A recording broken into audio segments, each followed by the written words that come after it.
하나님의 말씀은 요한복음 20장 19절에서 22절입니다. 하나님의 말씀은 요한복음 20장 19절에서 22절입니다. 이날 곧 안식 후 첫날 저녁 때에 제자들이 유대인들을 두려워하여 모인 곳에 문들을 닫았더니 예수께서 오사 가운데 서서 이르시되 너희에게 평강이 있을지어다. 이 말씀을 하시고 손과 옆구리를 보이시니 제자들이 주를 보고 기뻐하더라. 예수께서 또 이르시되 너희에게 평강이 있을지어다. 아버지께서 나를 보내신 것 같이 나도 너희를 보내노라. 이 말씀을 하시고 그들을 향하사 숨을 내쉬며 이르시되 성령을 받으라. 아멘. 우리가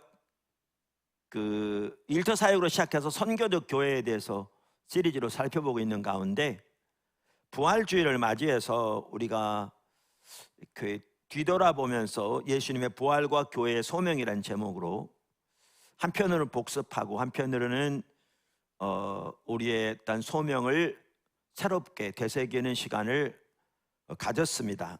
저는 개인적으로 한 주에 다 마치려고 했는데 오늘 세 번째 시간입니다. 그 메시지에. 그래서 오늘은 맞춰질 것 같습니다.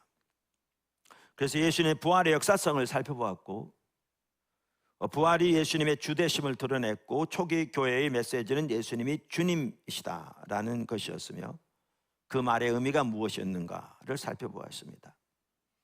더 나아가 예수님의 부활이 새 창조의 시작이었다. 그리고 복음의 더 나아가 하나님의 구속의 포괄적 성격에 대해서 살펴보았습니다. 그것을 토대로 이제 교회의 소명에 대해서 살펴보고자 합니다. 그러니까 오늘은 큰 네 번째 교회의 소명인데요. 자, 작은 첫 번째. 예수님의 부활은 교회의 소명과 밀접한 관계가 있습니다. 우리가 이전에도 살펴보았습니다만 톰 라이트 박사는 요한복음 20장과 로마서 8장을 성경에서 가장 중요한 두 장으로 이렇게 말합니다. 그는 이렇게 말합니다. 매우 다른 문체와 양식으로 된 이 두 장은 아주 많은 복음을 풍성하고 빽빽하고 꽉꽉 눌러 넘치도록 담고 있기 때문에 때로 이 구절 외에 다른 구절은 영원히 읽을 수 없다는 생각이 든다. 그러면서 그는 이제 요한복음 20장에서 이렇게 쭉 대해서 다루면서 안식 후 첫날이란 단어가 20장 1절에 나오고 나중에 우리가 읽은 이 본문에도 나오거든요. 그러면서 이것이 반복된 것은 중요한 무언가가 진행되고 있다는 뜻이다. 이렇게 말합니다. 그러면서 그는 요한복음 전체의 틀이 창세기 1장과 상응하도록 짜였다. 이렇게 말합니다. 그에 의하면 창세기와 요한복음 모두 태초에란 말로 시작합니다. 물론 그 태초의 의미는 약간 다르긴 합니다.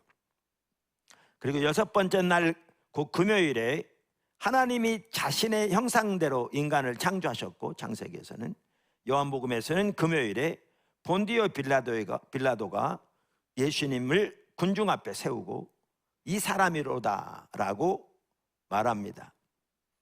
금요일 저녁에 하나님은 창세기 1장 끝에서 모든 창조를 다 마치셨는데 예수님은 금요일에 다 이루었다고 말씀하셨습니다. 곧 아버지가 창조 사역을 마치신 것처럼 아들도 구속 사역을 완수하셨습니다. 그 뒤 일곱째 날 곧 토요일에 하나님은 안식하시고 성육신하신 하나님은 무덤 속에서 안식하시고 그분의 사역은 완수됩니다. 그리고 그 다음 바로 그 다음이죠. 그 다음 세 번역은 이렇게 말합니다. 주간의 첫날 이른 새벽에 막달라 사람 마리아가 무덤에 가서 그래서 바로 그 다음날 무덤이 비어있는 것을 발견했습니다. 이런 사실을 토대로 톰 라이트 박사는 안식 후 첫날이라는 표현을 통해 요한복음은 이제 옛 주가 끝났고 바로 이날이 하나님의 새로운 창조의 첫날이라는 겁니다.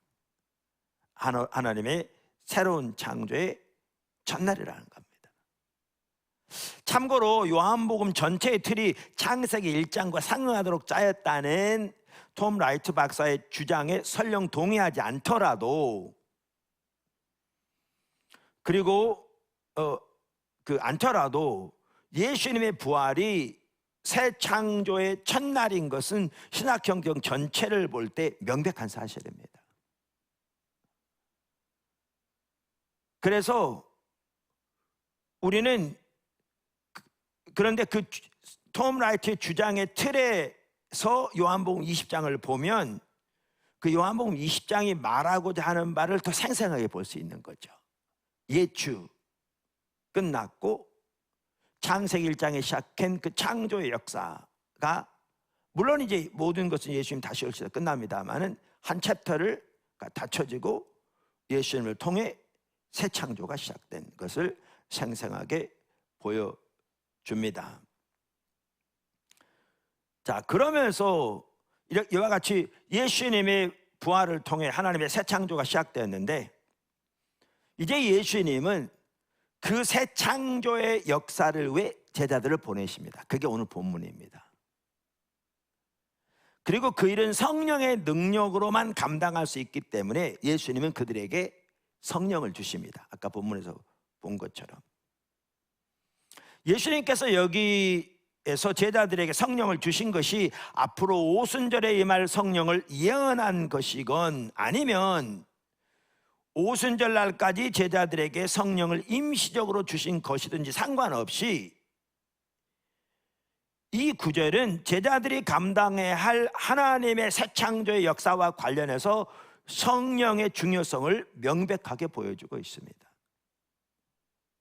명백하게 보여주고 있습니다. 그래서 우리는 이 구절에서 교회의 소명을 또렷하게 볼 수 있습니다. 톰 라이트 박사는 이렇게 얘기합니다.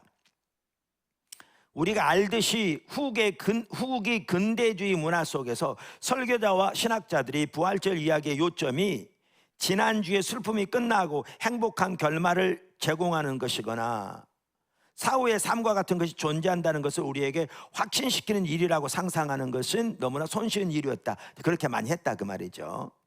그러나 요한이 말하는 내용은, 이 부활절과 관련해서 요한이 말하는 내용은 우리가 현재와 미래에 수행할 교회 생활이나 증언과 훨씬 더 강하고 많은 관계가 있다. 그러니까 우리의 소명과 관계가 있다는 것을 지금 요한복음은 보여준다 그 말이죠. 사도 요한은 당연히 성령의 감동으로 부활이 하나님의 새로운 창조 세계의 시작이며, 그래서 우리가 해야 할 일이 있다고 주장하고 있는 것이다. 아버지의 완성된 창조 사역과 아들의 완성된 구속 사역은 결국 성령의 지속적인 선교 사역을 통해 직접적으로 나타난다. 이것이 19절 이후 말씀의 핵심 내용이다. 우리의 소명이 담겨 있다는 것입니다. 톰 라이트 박사는 그 1세기 당시에 죽은 자의 부활을 믿은 사람들은 오직 유대인들이었는데, 우리가 지난번에 살펴봤죠. 근데 유대인들은 부활에 대해서 다양한 의견을 가지고 있었다. 그런데 전반적으로는 마지막 때에 하나님의 백성 전체가 부활할 것을 믿었다. 그러면서 이제 그에 대한 대표적인 성경글 중에 하나로 우리가 다니엘서도 살펴보았습니다. 이렇게 유대인들만 오직 부활을 믿었는데, 근데 유대인들이 그 당시 믿고 있던 부활에 대한 이해에서 예수님의 부활이 7가지 변형이 일어난다. 그러면서 7가지 변형은 예수님이 실제로 그렇게 부활했다고 막 어렵게 설명할 수 없는 일들이다. 이렇게 한 내용을 살펴봤잖아요. 그러니까 만약에 예수님이 부활하지 않으셨다면 이러한 변형은 일어날 수가 없는 일들이었다. 그러면서 7가지 변형 중에 하나도, 7가지 변형도 예수님 부활에 대한 역사적인 강력한 증거다. 이렇게 말하고 있잖아요. 특별히 이제 그 톰 라이트 박사 같은 경우는 역사적인 관점에서 복음서의 신뢰성뿐만 아니라 예수님의 부활들을 하나하나 이렇게 연구하고 증언하고 있거든요. 그러면서 그 변형 중에 하나가 5번째, 그 톰 라이트 박사는 도미니크 크로산의 소위 협력적 종말론이다 이렇게 말해요. 도미니크 크로산이라는 학자는 아주 자유주의 신학자입니다. 그래서 그의 주장에 전혀 우리 동의하지 않고요, 저 같은 경우에. 그런데 그가 소위 협력적 종말론이라고 말한 게, 이게 그 초기 교회가 가지고 있던 예수님의 부활에 대한 그 유대인들이 가지고 있던 부활에서 근본적인 하나의 변형을 보여주는 것을 잘 정리했다 그 말입니다. 그래서 톰 라이트 박사도 도미니크 크로산과는 전혀 많은 부분에 동의하지 않지만 이 부분은 잘 정리하고 있기 때문에 그걸 그대로 인용하고 있습니다. 그러니까 이 부분은 참 잘 말하고 있다라는 것이죠. 저도 그 부분을 잘 정리하고 있다 생각합니다. 이 말은 그러니까 도미니크 크로산의 여러 가지 일들은 전혀 말들은 전혀 동의하지 않지만 이렇게 말하고 있습니다. 초기 기독교인들은 부활이 예수님과 함께 시작되었고 마지막 날 최종적 부활에서 완성되리라고 믿었기 때문에 성경이 전체적으로 말하고 있고는 잘 볼 수 있죠.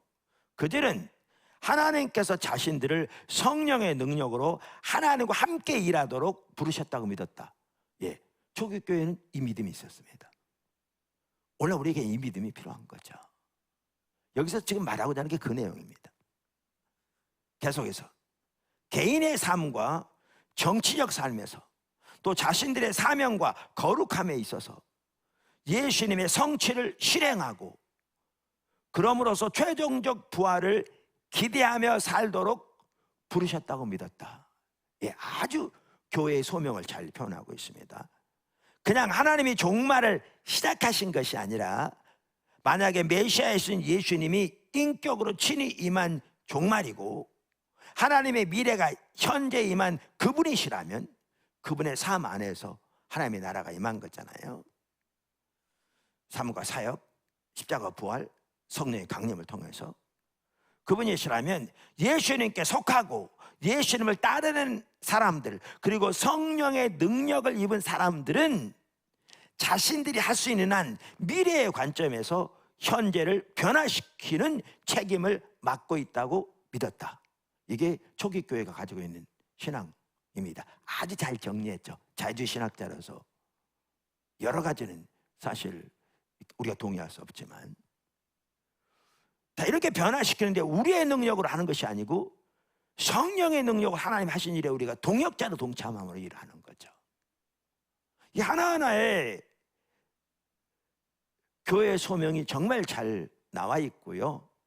그래서 예수님의 부활과 교회의 소명은 뗄래야 뗄 수 없도록 밀접하게 연결되어 있습니다. 이 부분을 같이 보기 원했던 거죠. 그런데 이제 큰 두 번째, 그러니까 큰 네 번째 아래 작은 두 번째라고 볼 수 있나요? 하나님의 목적과 하나님의 초청. 지금까지 살펴본 내용은 이미 과거에도 살펴보았고요. 복습하면서 새롭게 이렇게 우리가 뒤돌아보고 있고요. 이와 관련해서 하나님의 목적과 하나님의 초청에 대해서 레슬리 뉴비긴이 말하고 있는 부분들을 좀 살펴보기 원합니다. 왜냐하면 이게 서로 연관될 뿐만 아니라 사실 저는 이 부분을 보면서 하나님께서 이 부분을 강력하게 나누기 원하셨어요. 사실은 그래서 이 설교를 시작하게 됐거든요. 제가 지난 2주 동안 나누면서 한 번인가 언뜻 언급했었는데, 그래서 이 부분을 좀 계속 살펴보기 원하는데요. 그 아래 작은 첫 번째, 창조 세계에 대한 하나님의 목적. 창조 세계에 대한 하나님의 목적. 오늘 설교 원고는 제가 일찍 밴드에 올려놓았습니다. 하나님, 창조 세계에 대한 하나님의 목적. 레슬리 뉴비기는 옳게 표현합니다. 목적은 인격적인 단어다. 목적은 인격적인 단어다. 네. 아주 중요한 표현이죠. 목적은 인격적인 단어다. 기억하고 계시고요. 자, 여러 가지를 말합니다. 그러니까 예를 들면 자연주의 세계관에서는 목적이 전혀 존재하지 않습니다. 제가 이 부분을 주님이 설교하기를 원하신 걸 알면서도 참 주일날 이런 설교를 한다는 게 정말 쉽지 않을 것 같아서 계속 주저주저 하고 있거든요. 근데 꼭 살펴볼 겁니다. 왜냐하면 반복적으로 그걸 알리셔서요. 최근에 어떤 분과도 얘기하면서도 이 필요성을 더 보게 되었고요. 앞으로 살펴볼 텐데, 자연주의 세계관은 뭐냐 하면 이 지금 존재하는 우주가 궁극적인, 그러니까 실제의 전체라는 겁니다. 존재하는 모든 것이라는 거죠. 그 외에는 어떤 것도 존재하지 않는다는 겁니다. 그러니까 그 세계관 자체는 하나님의 존재 자체를 전혀 부인합니다. 이 우주 전체가 존재하는 모든 것이다. 궁극적인 실제다. 그래서 자연주의 세계관에서는 이 우주는 큰 기계와 같습니다. 자, 그러면 이러한 자연주의 세계관에서는 창조 세계, 이 우주에, 더 나아가 인류 역사에 어떠한 목적도 존재할 수 없습니다. 사실 더 나아가 어떠한 의미도 존재할 수 없습니다. 앞으로 이제 살펴보면 알겠지만, 그래서 그냥 대강 살아가서 그렇지 깊이 하나하나를 진실로 숙고한다면 그 세계관은 살아갈 수 없습니다. 어떠한 역사의 삶의 목적도 의미도 있을 수 없기 때문에요.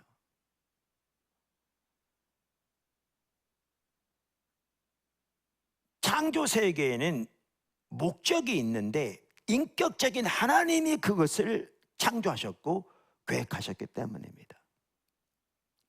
목적은 인격적인 단어다. 그 말은 이러한 의미에서도 아주 중요합니다. 인격적인 하나님은 지금도 자신의 목적을 역사 안에서 실현하기 위해서 일하고 계십니다. 성경은 이것을 명확하게 말하고 있습니다.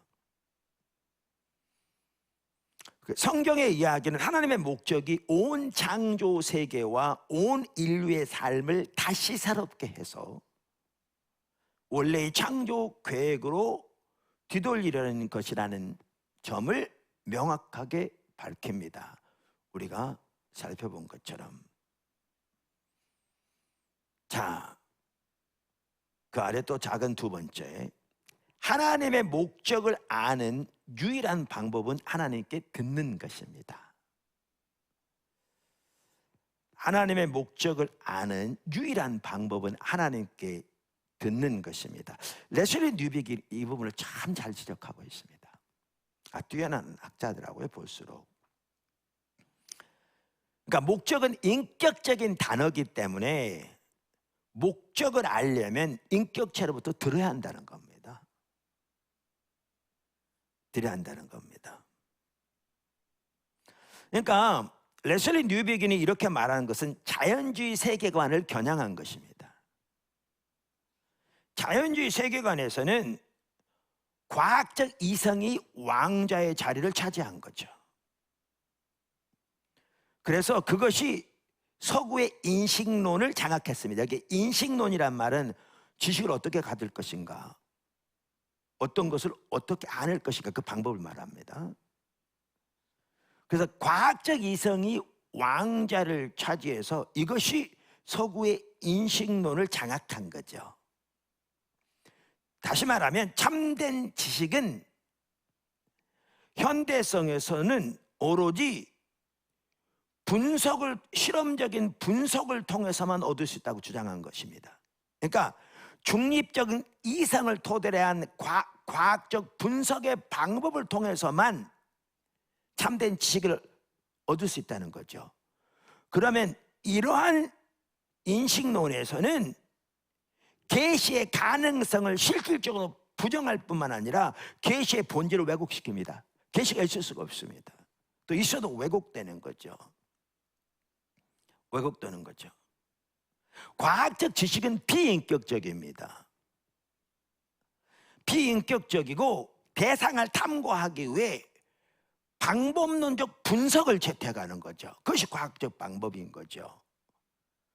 그렇게 해서 얻어진 지식이 과학적 지식이고, 그런데 이런 방식의 지식은 다른 인격체를 아는 데에는, 그래서 더 나아가 명백히 하나님이나 그분의 목적을 아는 데에는 전혀 적합하지 않습니다. 다른 인격체와 목적을 알고자 한다면 분석이 아니라 듣는 것이 필수입니다. 아주 잘 지적하죠. 무슨 얘기 좀 아시겠죠? 네, 제가 좀 더 설명을 하겠습니다. 마르틴 부보라고 하는 분이 계십니다. 그분이 쓴 책 중에 나와 너, I and thou 라는 그 책이 있는데, 우리나라의 문예출판사에서 나와 너라는 제목으로 번역돼 나왔죠. 거기서 그는 지식이 두 종류가 있다 이렇게 옳게 말합니다. 지식이 두 종류가 있다. 한 종류의 지식은 나와 그것의 관계입니다. 그러니까 I 이렇게 dash it, 나 그것의 지식. 그러니까 이것은 사물에 대한 지식인 거죠, 쉽게 말하면. 그리고 이 지식은 사물에 대한 과학적 탐구를 통해서 얻어지는 겁니다. 그러니까 이런 종류의 지식에서는 아까 언급한 과학적 탐구의 그 방법이 매우 중요하죠. 매우 중요하죠. 그래서 이런 종류의 지식에서는 지식의 주체, 즉 아는 사람이 능수능란한 행위자로서 지식을 획득하기 위해 자유롭게 대상을 검토하고 분석하고 추론하는 거죠. 그렇게 해서 얻어지는 거죠. 그런데 부보도 말하기를 또 다른 종류의 지식이 있다는 겁니다. 그것은 나, 너의 지식입니다. I dash thou. thou란 말은 그 뭐죠? 유의 단수 고거든요. 나, 너의 지식입니다. 그 지식은 다른 인격체들을 아는데 적합합니다. 인격체를 아는데 적합합니다. 제가 이 부분을 쭉 이렇게 보다 보니까요, 하나님께서 우리에게 신앙의 본질이 무엇인지 명확하게 이렇게 보이시고 우리가 그동안 따라오고 계속 따라가고 있잖아요. 근데 정확하게 같은 맥락에서 잘 표현하고 있어요. 학문적으로. 그러니까 이 지식은 다른 인격체들을 아는 데 적합한데, 여기서는 그 인격체를 한 대상으로서 추궁하고 분석하고 검토하는 것으로는 인격체를 할 수가 없습니다. 한 예를 들면 제 아내의 몸은 물이 몇 프로고, 말을 할 때 제 아내의 근육이 어떻게 움직이고, 그래서 어떤 단어가 형성되고, 이렇게 분석하고 연구한다고 해서 제 아내를 알 수 있는 게 전혀 아닙니다. 인격체는 그렇게 하는 게 아닙니다. 인격체를 아는 데는 중요한 것이 겸손하고 순종적으로 듣는 자세가 필수입니다. 듣는 자세가. 그런데 이렇게 두 종류의 그 지식이 있는데, 아까도 말씀드린 대로 과학적 이성이 왕좌를 차지한 후 그것이 서구 인식론을 장악했는데, 그런 이해를 가지고 그렇게 과학적 분석 방법으로 얻어낸 그 물체에 대한 지식을 얻는 방법이 지식에 대한 유일한 참된 방법이고, 그 지식만이 참된 지식이라는 이 개념을 가지고는 듣기를 사전에 차단시켜 버리는 거죠. 그럼 이런 인식론, 지식을 하는 방법을 가지고는 시작점에서부터 하나님을 알 수 없을 뿐만 아니라 세상을 향한 하나님의 목적을 아는 것이 전혀 가능하지 않습니다. 그 자체를 완전히 차단시켜 버립니다. 출발부터가 잘못된 겁니다. 출발부터가. 이거를 레슬리 뉴비긴이 잘 지적하고 있는 거죠. 근데 이제 그가 그 부분을 지적하면서 문제는 뭐냐면 교회가 성경을 읽는 렌즈가 어떤 관점으로 성경을 보는가가 오늘날의 서구 문화에서 과학의 지배가 만들어진 그 방법을 가지고 성경을 본다는 겁니다. 그러니까 완전히 잘못된 방법인 거죠. 그래서 그의 우려는 많은 성서학자들이 그것의 지식에 굴복해서 그 관점에서 성경을 보니까 성경을 들어야 할 말씀이 아니라 검토의 대상으로 만들어버린 거죠. 검토의 대상으로. 그러니까 온갖 종류의 정말 말도 안 되는 결론들이 나오고 자유주의 신학자들뿐만 아니라 심각하게, 그러니까 방법 자체가 잘못돼 버린 거죠. 방법 자체가. 근데 더 나아가 이게 학계에서만이 아니라 교회에서도 성경을 사랑의 응답으로 초청하는 인격적인 계시로 보는 것이 아니라 우리의 지성, 우리의 지식에 영향을 주는 정보로 보는 경우가 많다는 겁니다. 정보로, 개념으로.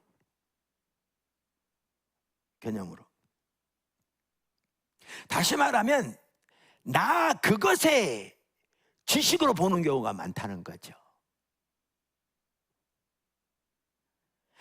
그것의 지식은 하나님이 자기 스스로와 자신의 목적을 계시하시는 곳인 그게 성경인데 이 성경에 적합하지 않은 거죠. 이 성경을 보는 방법은 그것의 방법이 아니라 당신의 방법으로 보아야 되는 거죠. 너의 방법으로 보아야 되는 거죠. 왜? 성경을 대 하나님께서 자신을 그리고 자신의 목적을 계시하고 계시고, 계시는 인격적인 단어이기 때문에 그렇습니다. 목적은 인격적 단어이기 때문에 그렇습니다. 성경은 우리가 하나님을 알고 세상을 위한 하나님의 목적에 참여하기 위해 우리가 순종적인 자세로 들으라고 초청하는 겁니다. 그러니까 제가 늘 말씀드린 대로 이게 지금 제가 레슬리 뉴비긴이 말하는 것을 지금 읽으면서 지금 말하고 있는데 정확히 같은 관점인데요. 하나님의 뜻이 뭔가를, 하나님 우중이 뭔가를, 하나님 지금 어디에 계신가를, 그리고 하나님은 어떤 분인가를 알고자 하는 열망을 가지고 하나님 말씀 앞에 서야 한다는 거죠. 듣는 자세로, 순종하고자 하는 자세로.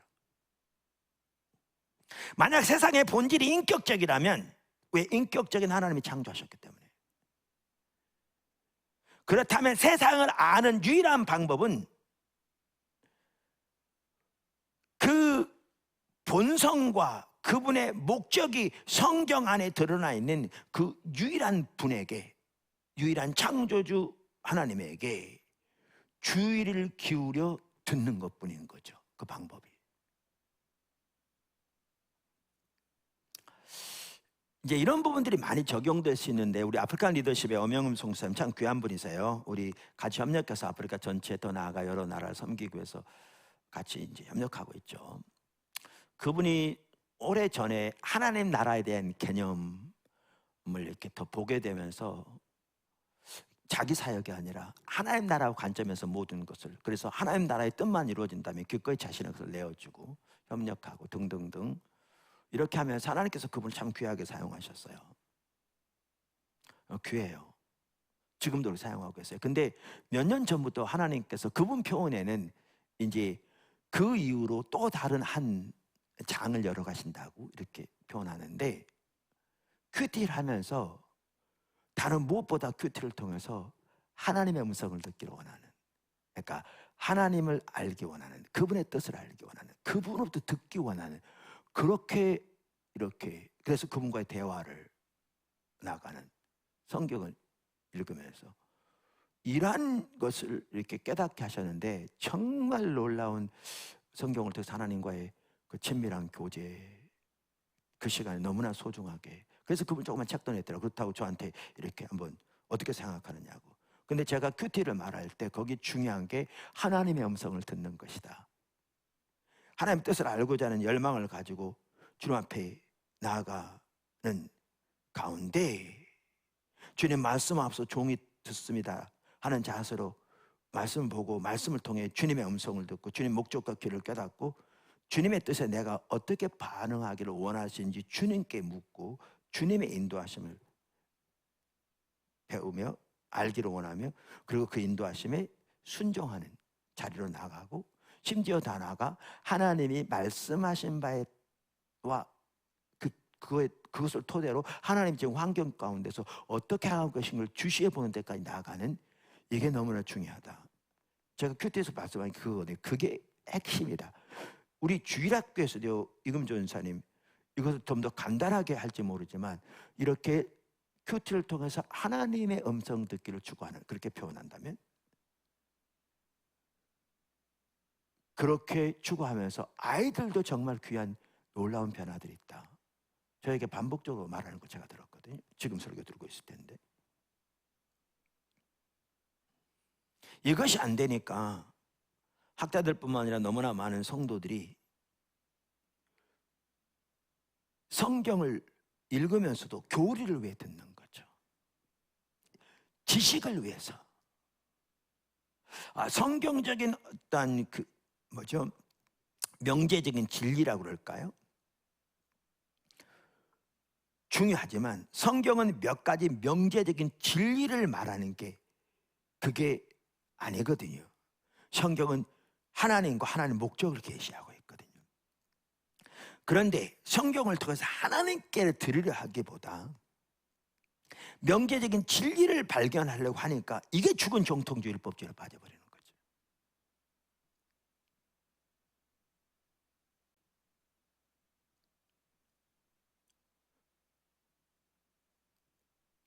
자, 그럼 세 번째, 인격적 계시는 초청이다. 헨리 블랙가비 목사님이 그의 책 하나님을 경험하는 삶에서 하나님이 하나님의 뜻을 우리에게 보이신 것은 그 일로 초청하신 것이다. 그러니까 계시는 초청이다 그랬는데요, 레슬리 뉴빅인도 정확하게 같은 것을 말하고 있어요. 그래서 인격적 계시는 초청이다. 그러면서 이렇게 말합니다. 하나님의 계시가 인격적이라는 사실에는 더 많은 의미가 있다. 하나님은 자신의 목적뿐만 아니라 자기 스스로를 계시하신다. 그분의 성품을 계시하신다. 그러면서 여기 이제 이렇게 말하는데요. 나는 성경이 우리에게 하나님의 성품과 행위와 목적에 다가갈 수 있게 만들어주는 주로 내러티브 형식이지만 그 외의 형식도 사용하는 문학적 모음이라고 말하고 싶다. 자, 그러면서 마이클 고인은 레슬리 뉴비긴이 여기에서 사용하는 세 단어, 즉 목적, 성품, 행위들이라는 단어에 주의하라, 주목하라 이렇게 말합니다. 목적, 성품, 행위. 이 말은 뭐냐면 성경에 나오는 내러티브들은, 즉 성경에 나오는 여러 이야기들은 세상 속에서 하나님이 행하신 행위들 중 하나를 기록하고 있는 거죠. 그렇죠? 그러니까 창조하시고 다스리시고 유지하시고 심판하시고 구속하시는 하나님의 능하신 행동들 중 하나를 이야기 형태로 기록하고 있는 거잖아요. 다양한 내러티브들은 성경 안에. 작은 이야기라고 할 수 있죠. 성경이 하나의 이야기다 이 말은 큰 이야기를 말하는 것이고요. 전체를 통합하는. 자, 그런데 이렇게 능하신 일들에 대한 기록들인데, 이 능하신 일들을 보면 그 일들을 통해서 하나님이 하나님의 목적과 하나님의 성품을 계시하신다는 겁니다. 일들을 통해 하나님의 목적과 하나님의 성품을 알게 하신다는 것이죠.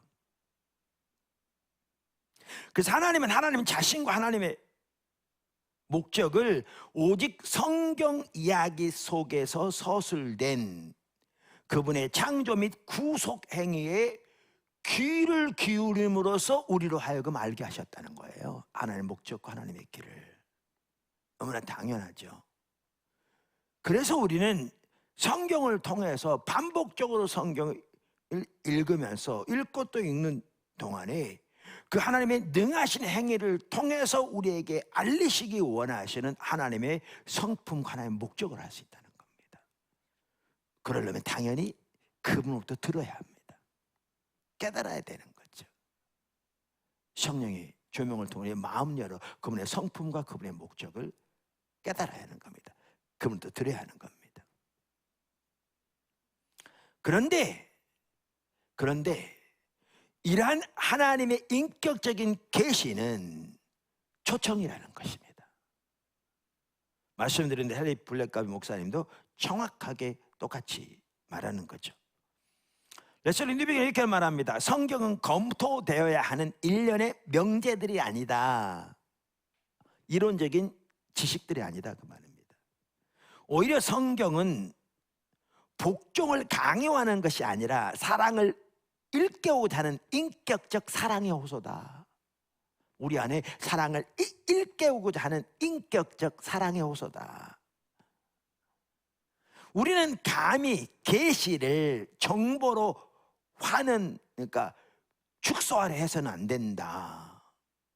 계시를 통해서 하나님이 그 역사성에 행하신 능하신 행위들을 대한 이야기들을 통해 하나님께서 하나님의 성품과 목적을 우리에게 계시하기 원하시고, 그걸 통해 복종을 강요하는 것이 아니라 사랑을 일깨우고자 하는 인격적 사랑의 호소로 우리에게 다가오시는데, 이것이 계시인데 이거를 정보로 축소시켜버리면 심각한 문제가 생긴 거죠. 그러면 너의 지식을 그것의 지식으로 전락시켜버리는 거죠. 그러니까 오늘 심각한 문제가 일어나는 거죠. 머릿속에는 정보는 많이 들어있는데 인격적인 하나님과 관계는 완전히 무너져 있고 하나님의 의중과 마음은 전혀 알지 못하는 바리새인처럼 깜깜하게 눈먼, 성경적인 지식은 뛰어난데 본인들은 자신들이 빛이라고 자부하는데 예수님은 그들에게 소경된 인도자라고, 소경 인도하면 둘 다 구덩이에 빠진다고, 너희가 천기는 분별할 줄 알면서 시대의 표적은 분별할 줄 모른다고, 이렇게 돼버리는 거죠. 그러니까 우리가 그동안 계속 살펴본 신앙의 본질, 율법주의, 이것을 다른 관점에서 정확하게 똑같이 말하고 있는 거죠. 그리고 그 근본 뿌리에 뭐가 놓여있느냐, 서구의 사조가 놓여있는 거 보이는 거죠. 계몽주의 사조가.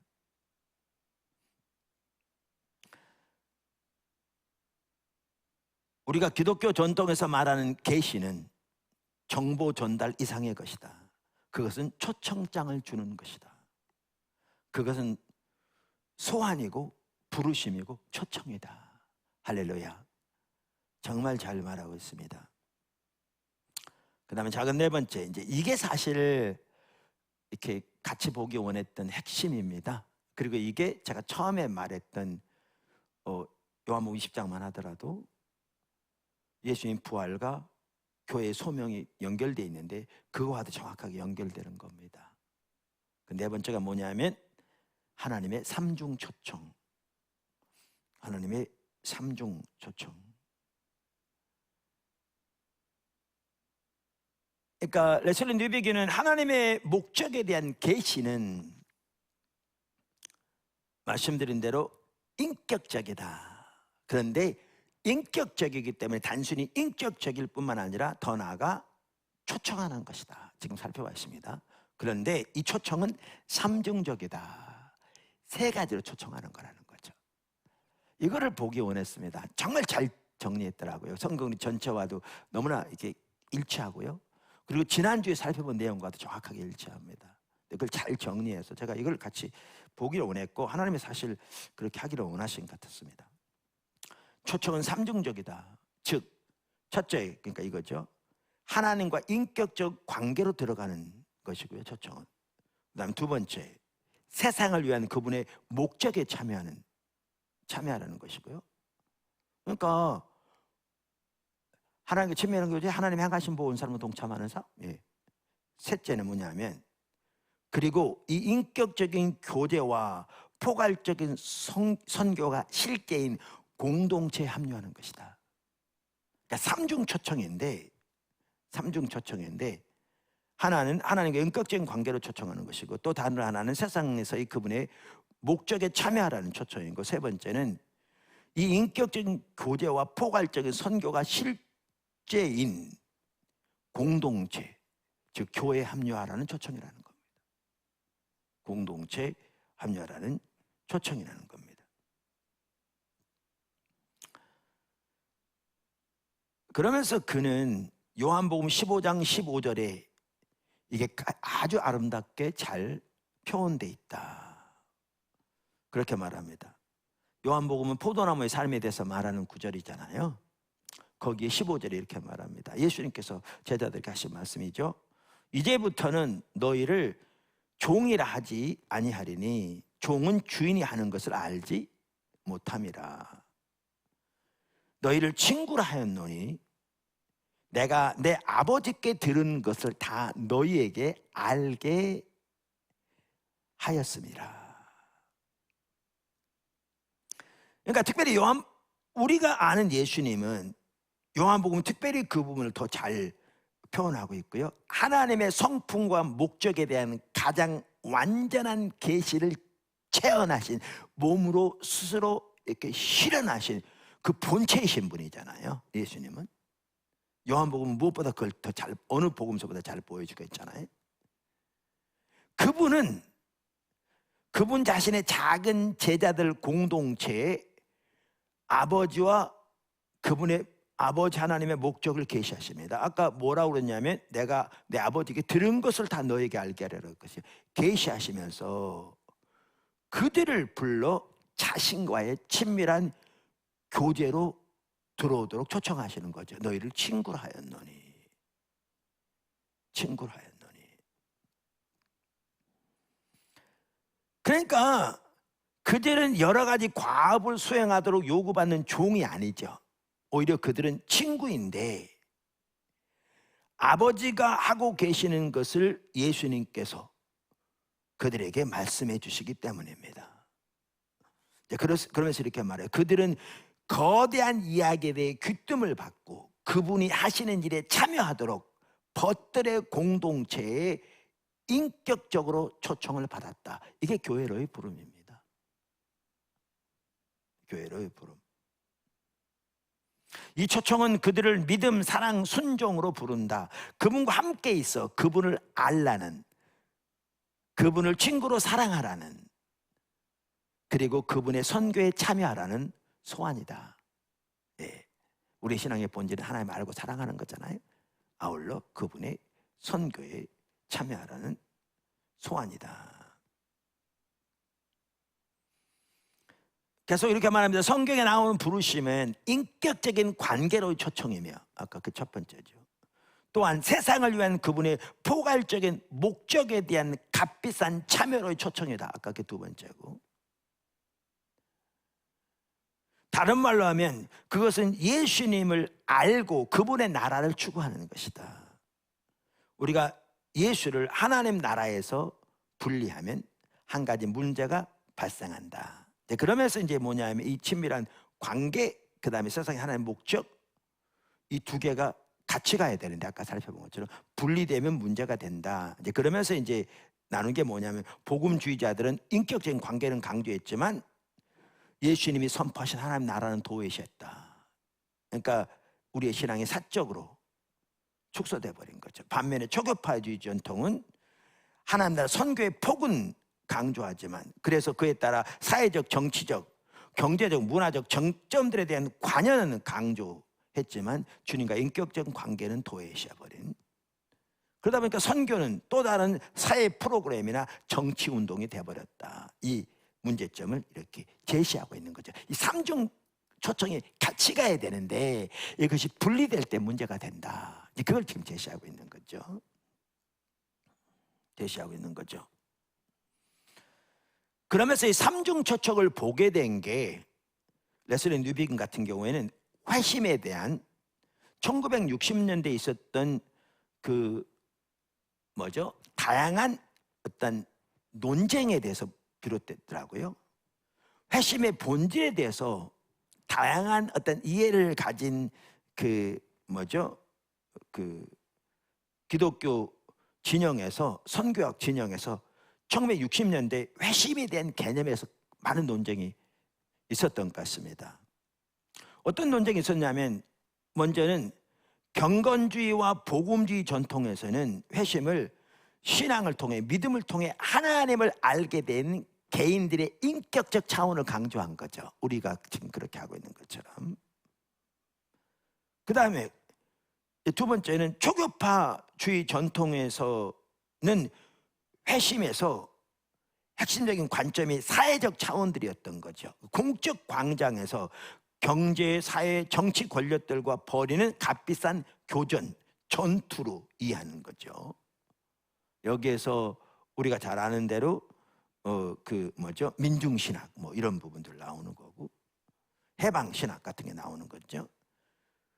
그런데 세 번째 부류는 동방정교의 전통인데 동방정교회는 둘 다 에 대해서 만족하지 못했답니다. 왜냐하면 교회가 도외시되었기 때문에. 동방정교회에서는 회심은 교회로 통합되는 것을 의미했습니다. 그러니까 레슬리 뉴비기는 이렇게 기독교가 회심에 대해서 세 갈래로 쫙 갈라지는 걸 보면서 성경에 보니까 성경이 이 세 가지 관심사 모두에 대해서 말하고 있는 걸 보게 된 거죠. 강력하게. 그래서 성경적인 회심은 이 세 가지 모두를 포함한, 그래서 삼중 초청으로 우리를 부르고 계시는 것임을 선명히 보게 된 거예요. 저는 참 잘 반복적으로 말하지만 보고 정리했다고 믿거든요. 자, 그래서 이 성경은 세 가지 모두를 말하고 있다. 그럼 아까 말씀드린 첫 번째 뭐에 대해서 말하고 있어요? 회심은 인격적 초청인 거죠. 첫째는 우리는 예수를 믿고 사랑하고 따르고 그분과의 관계에 들어가도록 성경은 초청하고 있는 거죠. 이게 회심의 핵심이죠. 또 회심은 두 번째, 예수님에게 우리의 충성을 바치도록 우리를 부르고 있는 거죠. 그리고 나가는 것이 회심인 거죠. 그러니까 초청은 값비쌉니다. 우리는 세상을 향한 예수님의 선교에 함께 하도록, 그분의 나라에 대항하는 권세들에 도전하도록 포괄적이고 값비싼 순종을 나타내 그렇게 행하도록 우리는 부름을 받는 거죠. 이게 회심의 또한 중요한 핵심적인 두 번째 요소인 거죠. 마지막으로 회심은, 초청은 공동체적인 것이죠. 그것은 침례를 받고 공동체에 합류하라는 초청인데, 그 공동체는, 즉 교회를 말하는데, 예수님을 따르면서 그분을 아는 공동체이며 그분의 선교에 참여하면서 인간 삶의 모든 영역에서 값비싼 순종을 나타내는 공동체인 거죠. 이 세 개가 다 회심에 포함된 핵심적인 요소들이고, 이 세 개로의 초청이 하나님의 인격적인 초청인 거죠. 정말 잘하고 있는 거죠. 잘 표현하고 있는 거죠. 근데 여기에 지난주에도 나눴는데 순서가 매우 중요합니다. 그러니까 성경 이야기의 우주적 공동체적 인격적 논리라고 표현하고 있는데요. 성경 이야기의 우주적 공동체적 인격적 논리라고 표현했는데 매우 순서가 중요한 거죠. 무슨 말이냐면 제가 이렇게 첫째 둘째 하는 거 여러분 이해하기 쉽도록 하는 겁니다. 첫째, 성경은 인간 외 창조 세계의 맥락에서 인간 삶의 모든 것이 우주적으로 다시 새롭게 되는 이야기를 말하고 있죠. 우리가 살펴본 대로. 그 다음에 두 번째, 이 우주적인 이야기의 중심에는 이 이야기의 목적을 구현하도록 부르심을 받은 선택된 공동체가 있죠. 교회. 그 다음에 세 번째, 이제는 모든 사람이 그 공동체에 인격적으로 초청을 받으며 그 안에서 성경 이야기의 우주적인 구원에 참여하고 또 그 이야기가 알려지는데 공동체의 일부로 자신의 역할을 하도록 요청되는 거죠. 그러니까 뭐부터 시작되냐면 우주적, 공동체적, 인격적 이 순서대로 연결된다는 거죠. 중차대하는 문제는 뭐냐 하면 구원을 개인적인 것으로 축소하고 그것을 성경 구원, 선교를 이해하는 출발점으로 삼을 때 기독교 신앙의 본질 자체가 오해될 수 있다 이렇게 말합니다. 구원을 개인적인 것으로 축소하고 그 개인적인 구원을 성경 구원, 선교를 이해하는 출발점으로 삼을 때 기독교 신앙의 본질 자체가 오해될 수 있다. 근데 이게 어디서 들어본 것 같지 않으세요? 지난주에 우리가 골로새서 1장 15절에서 20절을 살펴보면서 크리스토퍼 라이트가 했던 정확하게 똑같은 말입니다. 정확하게 똑같은 말입니다. 시간이 지금 이제 우리가 성찬식을 해야 돼서 이 부분은 지난주 나눴기 때문에 자세히 살펴볼 수 없는데 1장 15절부터 보면 뭐죠? 성경은 모든 피조 세계와 예수님의 관계를 말하고 있거든요. 그 다음에 공동체로 넘어갑니다. 그리고 나중에 이어서 우리 각자가 어떻게 이 구원에 동참하게 되었는지를 말하고 있습니다. 그런데 우리는 너무나 많은 경우에 개인에서 시작하는 경향이 있다는 거죠. 크리스토퍼 라이트도 정확한 같은 이해입니다. 그러면서 십자가는 그 개인의 문제에 대한 해결책이고 이제 당신은 구원받고 천국 갈 수 있다. 근데 천국 가는 사이에 우리는 도움이 필요해서 교제와 동료가 필요해서 교회가 존재한 이유고 세상은 그저 너무 깊이 하면 안 된다. 우리는 천국에 갈 거니까. 이러한 이해가 오늘날 팽배한 이해다. 근데 바울은 정반대로, 성경은 정반대로 움직인다. 하나님은 매우 큰 계획을 가지고 계시고 바울은 창조 세계 전체에서 시작한다. 그리고 그 세계를 창조주요 유지자이신 그리스도와 관련시키시고 그리고 교회로 넘어가는데 교회는 새 창조의 백성이 될 것이다. 그리고 이 모든 피조물과 교회에 대해 말하고 난 후에 바울은 십자가의 화해 사역 가운데서 그들의 총체성, 다시 말하면 모든 피조 세계가 예수님 십자가를 통해 하나님과 화해되었다고 말하고 난 다음에 이제는 개개인의 교회로 개개인에게로 넘어간다. 그래서 삼중초청인데 아까도 말한 대로 우주적, 공동체적, 그 다음에 개인적 이해, 인격적 논리, 이 순서가 너무 중요하다라는 것입니다. 그러면 하나님이 저에게 이 설교를 사실 하게 하신 이유가 그거였습니다. 그게 뭐냐 하면 이 하나님의 구원의 이 위대한 구원을 보시라 그 말이죠. 그리고 하나님의 예수님의 부활을 통해 이루신 십자가 부활을 통해 이루신 이 어마어마한 하나님의 계획을 보시라 그 말이죠. 우주적인. 그리고 이 하나님의 계획에서 이 일을 먼저 실현하고 증거하도록 공동체를 세우시고 그리고 우리 각자를 그리로 부르셔서 삼중적인 초청, 어느 것 하나 분리될 수 없는 이러한 것을 우리 모든 성도들이 이해하고 이 하나님의 목적에 우리가 동참하되 이 하나님의 삼중 초청에 믿음으로 동참하는, 여기에서는 말씀드린 대로 그저 사적인 구원으로 자기 필요에 따라서 적당히